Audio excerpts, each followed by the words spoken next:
한 3주에 걸쳐서 미가서 5장을 보아드렸습니다. 미가서 5장은 우리에게 굉장한 희망을 불어넣어주고 있습니다. 유다라는 나라가 바벨론에 의해서 멸망당할 것이다. 굉장히 암울하게 시작이 되었는데 5장에 와서 에브라다, 베들레헴 에브라다야, 너는 유다 족속 중에 작을지라도 이스라엘을 다스릴 자가 네게서 내게로 나와올 것이고 그의 근본은 상구의 태초에니라. 새로운 지도자, 영원한 지도자, 이스라엘을 이끌 목자를 하나님이 주시겠다고 말씀합니다. 그리고 임산한 여인이 해산하기까지 그들을 붙여두겠다. 해산을 하기까지는 반드시 많은 인고의 세월들이 필요한 것처럼 이런 지도자가 나오기까지 너희들이 많은 고난과 연단을 받아야 할 것이다 말씀을 했습니다. 그리고 이런 연단과 고통 속에서도 남은 자들이 있을 거다. 그 남은 자들은 그들의 의로움으로 남는 것이 아니라 야곱의 남은 자, 사기꾼 같고 못났고 남의 발뒤꿈치나 잡으려고 했던 그런 어리석은 야곱과 같은 인생이지만 하나님이 그들을 멸망과 바벨론의 포로의 70년이라고 하는 어마무시한 세월 속에서도 불꽃 같은 믿음으로 살아남을 수 있도록 내가 붙잡을 것이고 결국 그들이 젊은 사자처럼 하나님이 쓰시는 사람이 될 것이다. 이 말씀을 희망의 메시지로 주었습니다. 그리고 이제 마지막 부분에서 우리가 살폈던 것이 그날이었어요. 드디어 그날이 왔어요. 그날에 하나님이 하실 일이 너의 말과 병거 그리고 성읍들을 모두 멸절하고 회파하고 다 무너뜨려 버릴 것이다. 이렇게 말씀을 하셨는데 이 부분을 우리가 지난 금요일에 살펴보았어요. 그리고 오늘은 그 이유를 살펴보려고 합니다. 유사 전능성이라고 하는 말이 있어요. 전능하지 않은데 마치 전능한 것처럼 보이게 하는 것이 있다라는 거예요. 여러분이 이 세상에서 하나님 외에 하나님처럼 믿을 만한 대상이 뭐예요? 돈 아닙니까? 돈으로 할 수 있는 것이 군사력, 경제력, 문화, 모든 것이 돈으로 다 치장되어 있는 거예요. 돈이 있으면 굉장히 든든하게 느껴집니다. 이게 유사 전능성이에요. 하나님을 대처할 수 있는 것이라고 착각하는 것. 하지만 돈은 속절없습니다. 내가 쓸 수 있을 때, 내가 건강할 때 돈도 우리에게 힘이 되어지지 그 돈도 결국은 우리를 배신하게 만들지요. 그날 하나님께서 평강이라 이름 붙인 지도자를 통해서 그런 목자를 통해서 남은 자로 이 땅을 살아가게 될 사람들이 시작되어지는 그날에는 유사 전능성에 속았던 사람들, 그런 부분들을 하나님이 다 부숴버리겠다는 거예요. 애굽의 병거, 아수르의 말, 강력한 성읍들을 의지하고 이것만 있으면 우리는 행복할 수 있다고 착각하는 그러한 무지한 생각들을 하나님이 다 부숴버리겠다는 거예요. 그래서 돈도 빼앗아가고 의지했던 것들을 다 무너뜨려 버리겠다라고 말씀하고 있는 거예요. 그래서 결국 하나님의 사람들, 진짜 백이 하나님의 사람들이 받는 복이 8가지입니다. 참 제가 살아오면서 참 힘이 되는 사람들이 있는데 그 중에 제 아내가 참 큰 힘이 되었어요. 어머니 모시고 그 가난 속에서 또 교회를 개척하면서 항상 부족한 것은 돈이었거든요. 고독하고 외로웠거든요. 근데 우리 아내가 저한테 이런 말을 해요. 여보, 우리가 세상에서 가장 큰 복을 받았는데 우리는 8가지의 복을 받았는데 무엇이 두려워? 그럼 제가 가만히 쳐다봐요. 이론 아니고 그러면 8가지의 복, 이게 진짜 복이래잖아. 제가 그런 여자와 25년을 살고 있다는 게 얼마나 감격스러운지 몰라요. 그리고 그렇게 말한 대로 단 한 번도 지금까지 내가 할 수 있는 경제력, 그 부분에 대해서 토를 달거나 원망하거나 부정적인 말을 단 한 번도 해본 적이 없어요. 왜 그럴까요? 믿음의 진짜 백이 사람들에게는 이 세상에 유사한 전능성을 대표하는 것들에 속지 않는다는 거예요. 그리고 진짜 하나님을 전능하신 하나님으로 섬길 때 그 안에서 누리는 평화, 물론 애통해야 됩니다. 심령이 가난해야 됩니다. 의에 줄이고 목이 마릅니다. 때로 그것 때문에 핍박도 받을 수 있습니다. 그러나 진짜 하나님을 섬기고 있기에 그 진짜 하나님으로부터 오는 공급과 보호와 마음의 평안을 누리고 행복해지는 겁니다. 이렇게 하나님이 모든 사람이 의지하는 말의 힘줄 끊어버리고 병거 불살라버리고 강력한 성 의지하는 것들 하나님이 다 걷어가 버려서 오직 하나님만 섬기는 사람을 만들어내겠다. 이렇게 약속을 해 주신 다음에 두 번째로 12절부터 시작되는 말씀인데요. 14절까지 이어집니다. 내가 또 복수를 너희 손에서 점치는 거지요. 네게 다시는 점장이가 없게 될 것이며 내가 너희의 새긴 우상과 주상을 너희 중에서 멸절하리니 네가 네 손으로 만든 것을 다시는 섬기지 아니하리라. 내가 또 너희의 아사랴 목상을 너희 중에서 빼어버리고 너희의 성읍들을 멸할 것이며 네가 지금까지 살아왔던 방식 속에서 점치고 우상을 의지하고 또 아세라를 섬겼던 그런 모든 행위들에 대해서 다시는 그런 헛된 짓을 하지 않도록 내가 너희를 간섭하겠다 말씀하고 있는 거예요. 여러분은 왜 점을 치지요? 오늘의 운세를 왜 보려고 하죠? 왜 토종 비결을 보려고 하고 왜 사주팔자를 보려고 합니까? 간단합니다. 미래가 불안하기 때문에 그래요. 미래를 알고 싶어서 그래요. 그러면 그런 점쟁이들 무당들에게 가면 해주는 말은 딱 두 가지입니다. 미래가 좋을 것이다, 안 좋을 것이다. 그런데 한번 깊이 생각해봐요. 좋을 것 같으면 뭐 할 거예요? 복채내고 말 거예요. 그러면 안 좋다고 뭐 할 거예요? 후닥거려야 돼요. 돈 내고. 무당의 입에서 좋다고 해서 달라지는 게 뭐가 있고 안 좋다고 해서 달라지는 게 뭐가 있냔 말이에요. 그냥 불안하니까. 중요한 건 잡혀버리는 거예요. 예속되고 종속돼 버리는 거예요. 이사 날짜도 받아야 되고 집에 뭐 붓도막 하나 고치려고 해도 돈 주고 받아야 되고 계속해서 종노릇을 하는 거예요. 돈의 노예가 되어 있는 것처럼 세상에 악하고 더러운 문화 속에서 그 문화를 다스리고 그 문화를 새롭게 만들고 그 문화를 통해서 하나님의 왕국을 건설하고 자유와 행복을 가져올 생명이신 구주가 오셨음에도 불구하고 여전히 거기에 잡혀 있는 거예요. 초상집에 가서 음식을 먹어야 되냐 안 먹어야 되느냐. 먹어도 돼요. 아무것도 아니에요. 아니 비유가 상해서 못 먹는 거 말고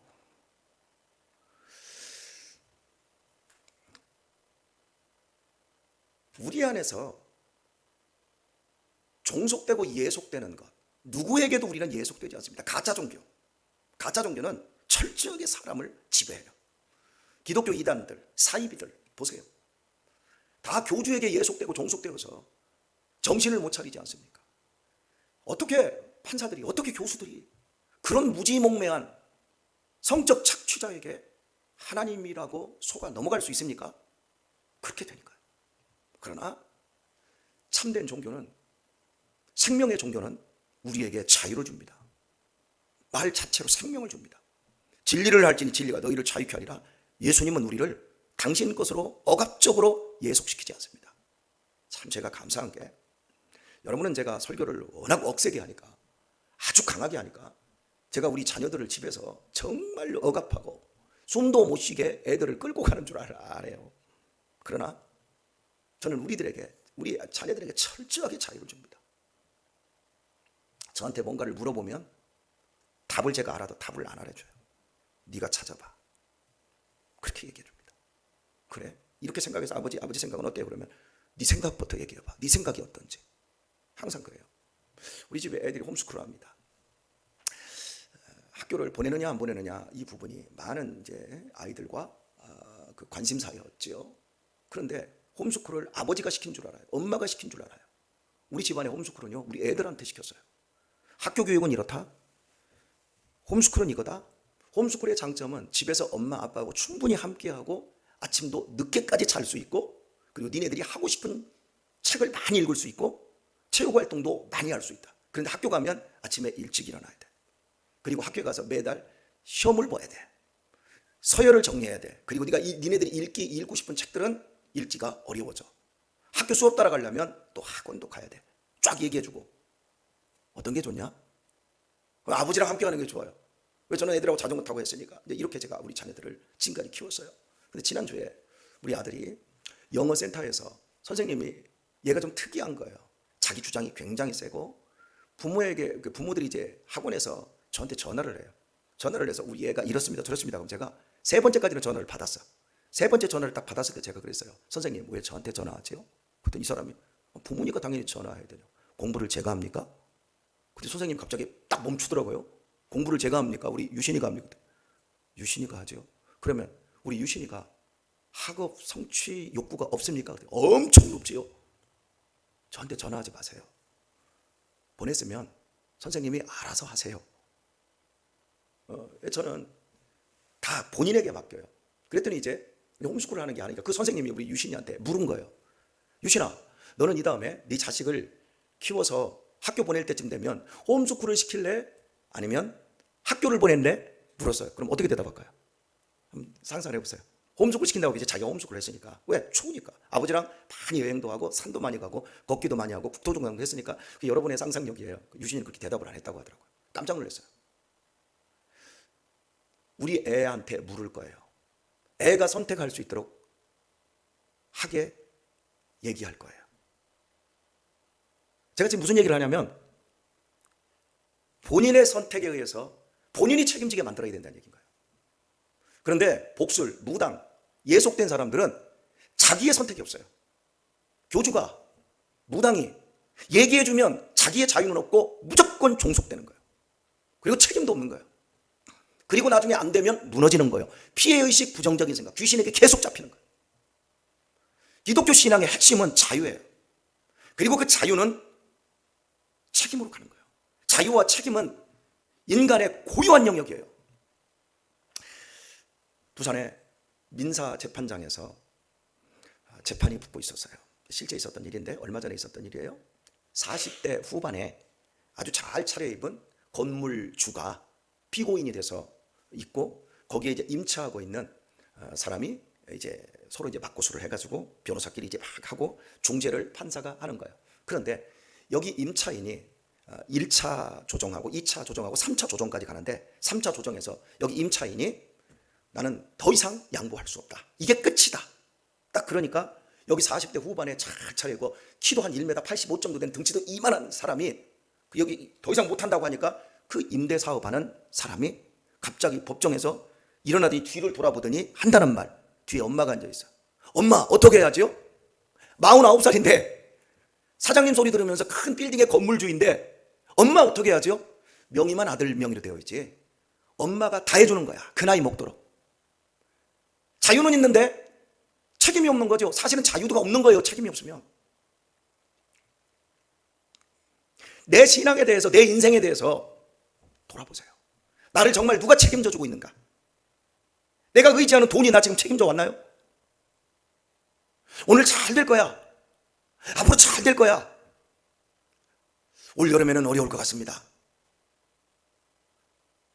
무엇이 우리의 인생을 자유하게 하고 무엇이 우리를 행복하게 합니까? 돈이 있으면 자유한다고요? 더 예속돼요. 돈이 없으면 오히려 덜 예속돼요. 없으면 어차피 올라가지도 못할 나무니까 쓰기라도 하자. 이런다니까요. 그런데 어느 정도 돈이 더 주어지면 복리에 복리가 늘어나요. 소비 욕구가 더 커져요. 소비를 미덕과 소비를 권력으로 섬기는 세상 속에서는 인간을 철저하게 노예 도구화시켜요. 우리 자녀들이 어린 시절부터 돈의 노예가 되고 있어요. 하나님이 진짜 백의 그리스도인들은 마지막 날에 이런 모든 것들로부터 다 해방시켜 버린다는 거예요. 이스라엘 백성들이 애굽 땅에서 나오는 건 하룻밤 만에 이루어져 버렸습니다. 6월절 양 잡아라. 인방과 문설주에 피 발라라. 그리고 양고기를 먹어라. 허리에 띠띠고 신을 신고 먹어라. 그리고 새벽에 하나님이 출애굽시켜 버렸어요. 400년 동안의 노예 생활을 단 새벽 하룻밤 만에 자유민으로 해방시켜 버렸어요. 그런데 그들 속에 있는 노예 근성, 그들 안에서 애굽을 꺼내는 데는 40년이 걸렸어요. 여러분이 이 교회에 오셔도 죄에서 해방되고 하나님의 자녀가 되어지고 구원받은 천국의 시민이 단 한 번에 되었어도 우리 안에 있는 우상과 우리 안에 있는 유사 전능성이라고 하는 것들을 뽑아내는데 지금 몇 년 걸렸어요. 아직도 덜 뽑아냈죠. 지금 몇 년 걸렸어요. 이걸 빨리 뽑아낼수록 우리의 삶은 가벼워집니다. 근데 이걸 안 뽑아내면 어려워집니다. 집을 지을 때 밭이나 논 매립을 해서 집을 짓는 것과 이 일반 주택단지에 헌집이 있는데 헌집이 위에다 다시 집을 짓는 것이 어느 쪽이 어려운 줄 아세요? 그냥 허벌판에 택지 조성해서 집 올리는 건 간단해 버립니다. 그런데 기존에 있었던 집터에다가 집을 지으려면 집터를 다 무너뜨리고 다 긁어내야 돼요. 이게 돈이 어마어마하게 들어가요. 오늘 우리의 삶 속에서 나도 모르게 내가 살아왔던 인생의 많은 애굽이라는 색깔들이 우리 안에 있어요.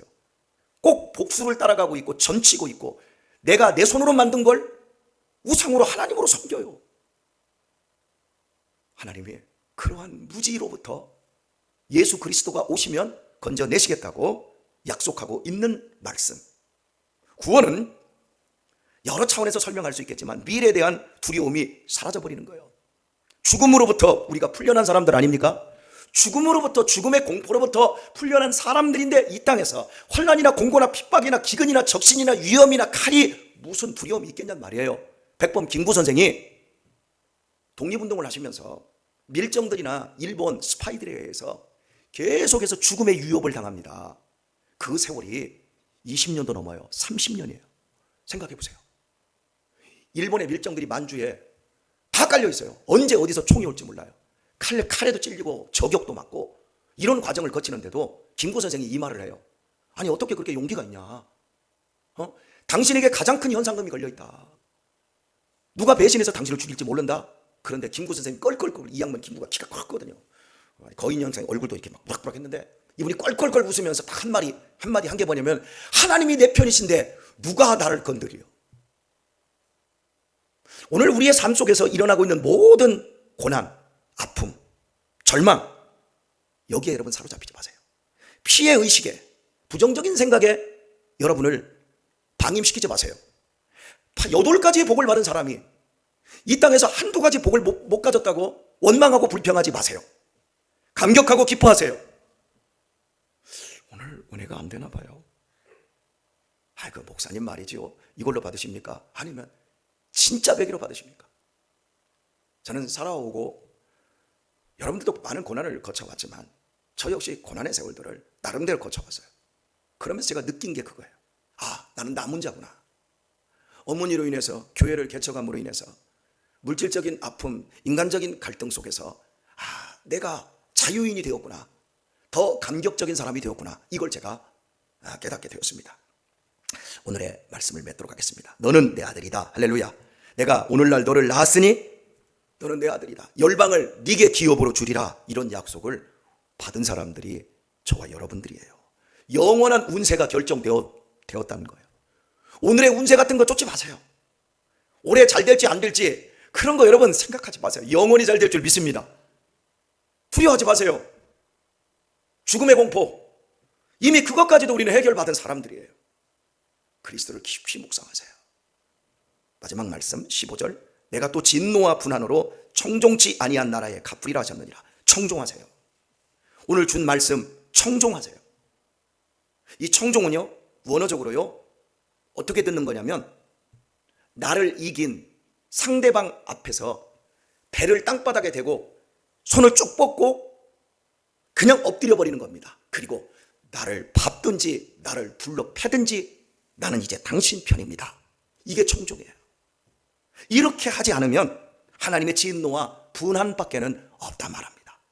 하나님은 충분히 우리에게 베들레헴 에브라다를 통해서 작을지라도 평강의 왕, 하나님의 남은 자들을 예수 그리스도를 통해서 이 땅에 일으키신다고 약속하고 계십니다. 그리고 모든 유사 전능성으로 착각하게 만드는 것들로부터 진정한 자유, 그리고 이 세상에 널려있는 우상과 복술자들로부터 우리를 해방시켜서 우리 안에 있는 근본적인 애굽을 끄집어내시고 우리에게 진리, 자유, 책임으로부터의 생명의 그 기쁨들을 우리에게 부여해 주시겠다고 말씀하셨습니다. 청종하는 자의 것입니다. 청종이 뭡니까? 들을 청이에요. 들어서 엎드리는 것, 그것이 청종이에요. 오늘 이 하루도 우리에게 준 이 복음의 영광 앞에 청종하고 승리하고 자유 속에서 죽음을 뛰어넘은 이 행복을 오늘 또 내가 8가지의 복을 받았는데, 할렐루야, 이 고백으로 오늘 하루를 시작해 보십시오. 오늘 승리할 수 있기를 우리 주 예수님의 이름으로 축원합니다.